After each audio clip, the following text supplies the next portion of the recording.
Mali ba ang magalit? Be blessed tuwing Webes. Ako po si Father Fiel Pareha ng Santo Rosario Parish, Magalang, Pampanga. Tara po at magkapit, pandasal na tayo.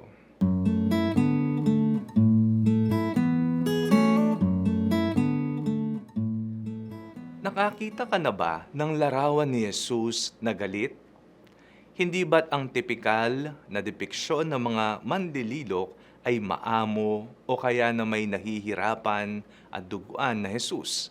Nandyan ang Good Shepherd, nandiyan ang Sacred Heart of Jesus, ang Santo Niño, ang walang kalaban-laban na nakapako sa krus at iba pa.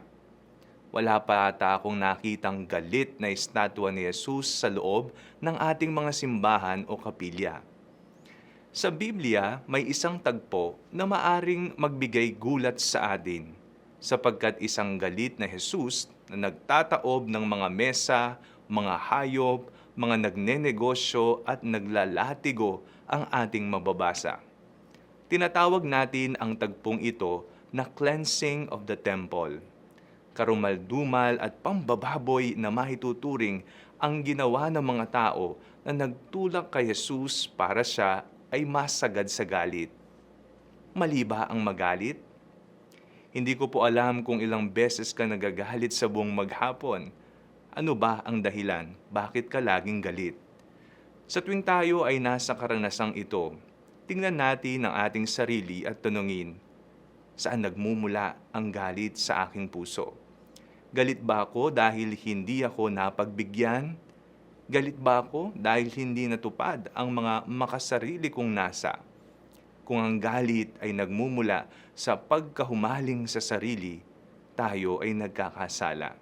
Ito ay hindi angkop sa ating pananampalataya.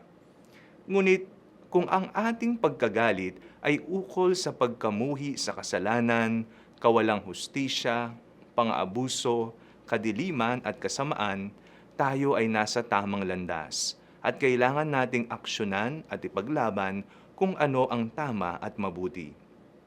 Kasuklaman ang kasalanan, ipaglaban ang kabutihan at katotohanan. Manalangin tayo.